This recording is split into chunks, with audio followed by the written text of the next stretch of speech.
This video was going to talk about the need not to focus stack, but it morphed into something much bigger. We end up talking about the lost craft of photography. Keep watching, I think you might find this interesting. Hello, good morning, welcome back to the channel. I was going to do a video this morning on close-up photography.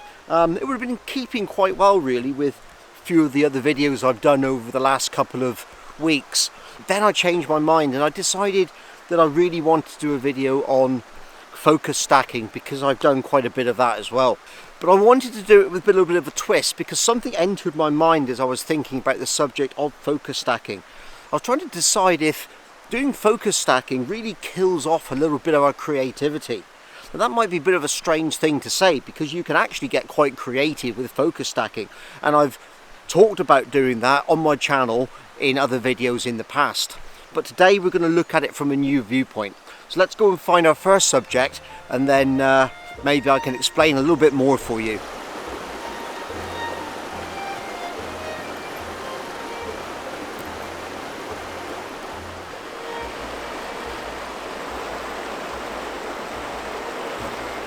Someone once said that photography is the art of subtraction.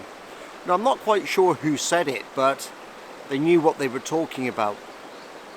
If we use traditional art forms as an analogy to that, painting for example, you start with a blank canvas and everything you put on that canvas is something that you've added to it.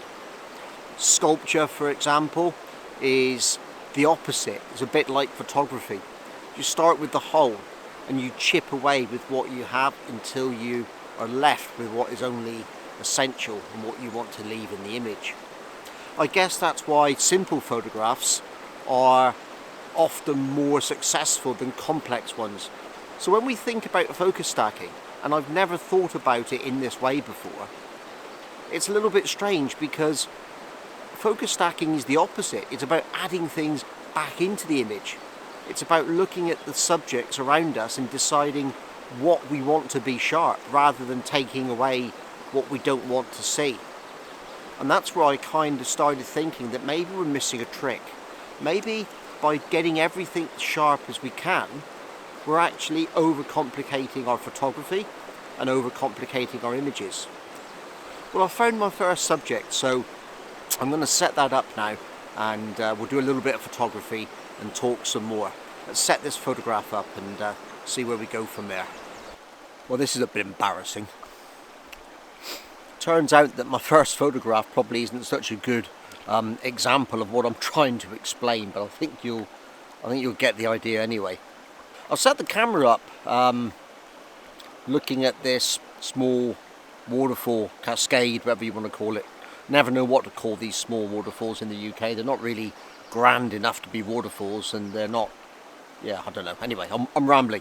The point of the photograph is that slither of land through the middle where the waterfall is itself, and I wanted to have the contrast between the texture of those rocks and the waterfall itself and the motion of that water, and I wanted to capture that, which this image does, and that's what I'm trying to get at. That's what's important. Now I could think about getting a traditional landscape photograph and getting front to back sharpness. I've got this small mound of pebbles and rocks in the foreground, and I don't really know if I'm going to keep them in the final composition or not. I might actually exclude them altogether when I crop them out, but I'm not overly worried whether they're sharp or whether they're in focus. The background itself as well, you know, the background, it's nice, it's pleasant, it's pleasing, but it doesn't matter. It doesn't add to the image. It's just a stage to set everything against. And that's the point I'm trying to make, that traditionally you'd be thinking about depth of field and bringing everything into focus. But if everything is pin sharp, does it detract from what's important in the image? And do we need to think about getting our images front to back sharp all the time by using focus stacking? And this is a good example in some ways because it is a borderline sort of image where I'm shooting at about 70mm. I've been shooting up to about 100-200mm depending on the composition that I finally settle on. And it is one of those pictures where, because I want to use a particular shutter speed to control the movement of that water, I may well have to focus stack to get front to back sharpness. But in this case I'm not going to. I'm just going to get my shutter speed right, let the aperture take care of itself, and capture this important part of the landscape. See what you think of this photograph, and then we'll go and find a few other examples that we can talk about. Okay, so this is not the best example for the video of why we don't need to focus stack. But to be honest, I'd messed up a few settings with this picture. And also, I'd started to lose the plot with the video. I was already starting to think about maybe we're losing the craft of photography. So from this point forward, the video gets a little bit messy and goes off its original theme.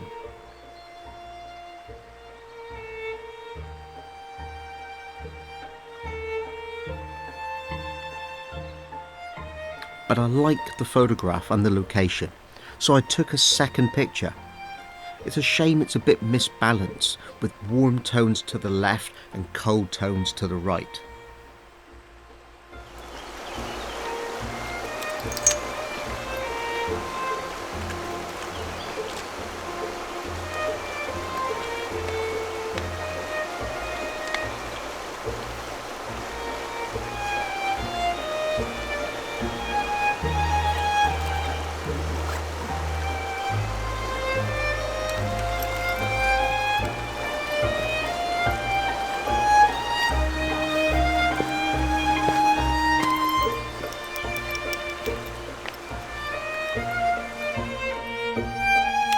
I've been wandering through the woodland for a little while now, looking for my next subject.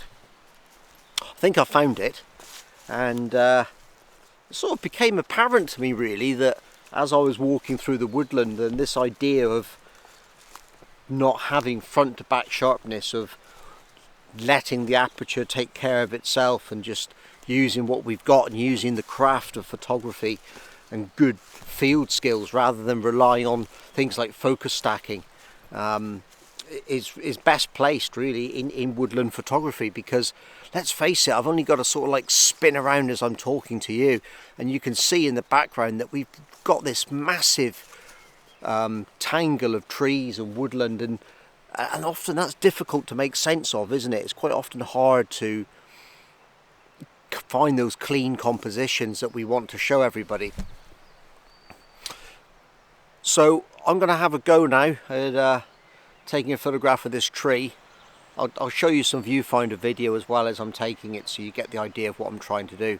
And here I'm going to deliberately go for a go for a wide aperture to throw the background out of focus. We definitely don't want to focus stack this image.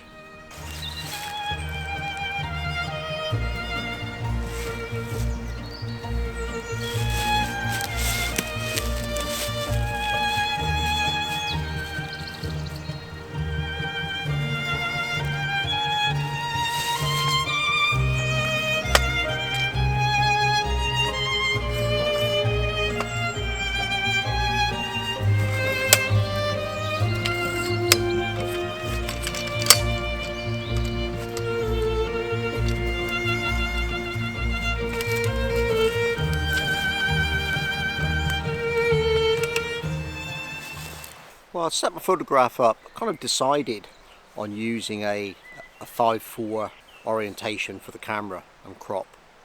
Couldn't decide originally, wasn't sure whether I was going to have a traditional sort of landscape crop and using the branches going off into the right hand side of the composition to sort of draw your eye. But coming back to this idea of what's actually important in the landscape and what we're focusing on, I decided that if I was going to use a shallow depth of field to centre on the interest, then I really needed to set the composition up around that as well. So I've decided on this. So we're shooting at about f4.5, which is as narrow as this lens will go, sorry, as wide as this lens will go.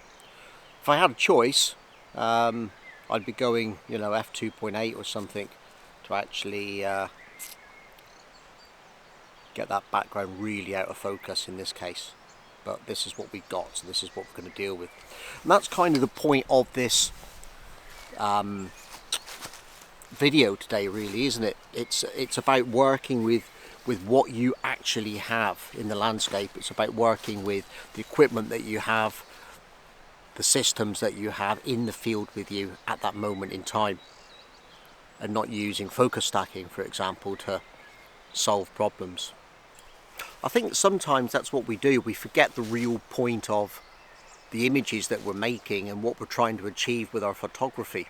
We get wrapped up in some of the technology that we have available and forget about the craft and the art of making images. See what you think of this picture. I want to take at least one more today, so I need to look for something else and get a move on, because it's getting a little bit bright and contrasty.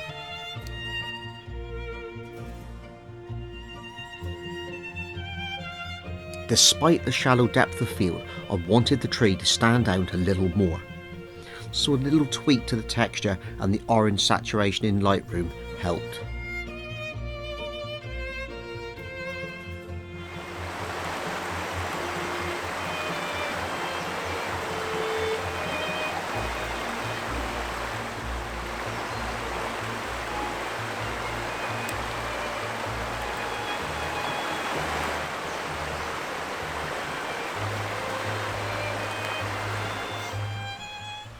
Well, Ruby found my last composition. Sometimes I think she's a better photographer than I am. Quite often when we're out, she'll be scuttling along, and if I stop to take photographs, she finds the next composition because she hears the water and wanders off to find the easiest way down to it. Anyway, here we are. So, final image of today. I found a spot where I can get a nice reflection of a rock a little bit further down the stream, and it's got some nice dark water around it as well, so I'm going to set the picture up and have a look at it. But before we do that, I just wanted to make maybe one of the last points that I want to make today, really. Just a moment ago I was talking about the craft of photography as well, because this video started out just thinking about focus stacking, and it's evolved into much more than that, kind of organically. And to make a point, I want to talk you through the setup of this photograph. So, to get the composition that I needed, I've had to extend the tripod center column up. Now, it isn't something that I would normally recommend doing, because as soon as you do that, you've got quite a bit of vibration in that column that can ruin your photographs and lose the sharpness. But there's ways around it, there's other things that we can do to combat those. I've also wanted to enhance the reflections a little bit and kill off some of the sheen on the water, so I've fitted a polarizing filter. The background is a little bit bright. I can correct it in post-processing, but it'll be easier if I can do something with it in the field. So I'm using a neutral density filter. The reflection's also being broken up by the flowing water a little bit, so to smooth that out, I've fitted a 3-stop neutral density filter so I can reduce the shutter speed. And I'm also using my cable release to take the picture. What I'm talking about is the craft of photography. I'm talking about learning how to create good images out in the field, how to do things without taking the technology and the easy way out, because the technology doesn't always combat all of the problems that we've got. So my final question for you guys, and something that I'd like you to leave comments on below, is, do you think as photographers we're losing the craft of photography? And if we are losing the craft of photography, what things would you like me to pick up in the field? What things would you like me to show you and explain? I'm going to take this photograph, hopefully show you the photograph at the end.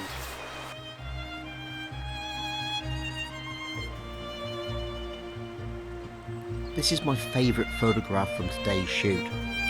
A square crop the shallow depth of field all emphasise the main subject. Subtle polarisation controls the unwanted reflections. Well, thanks for watching today's video. I'm sorry I went off theme a little bit, and I hope it didn't destroy your enjoyment of the video too much. If you did enjoy the video, please give it a thumbs up, it really does help the channel, and if you want more content like this, please consider subscribing. I'll see you in the next video.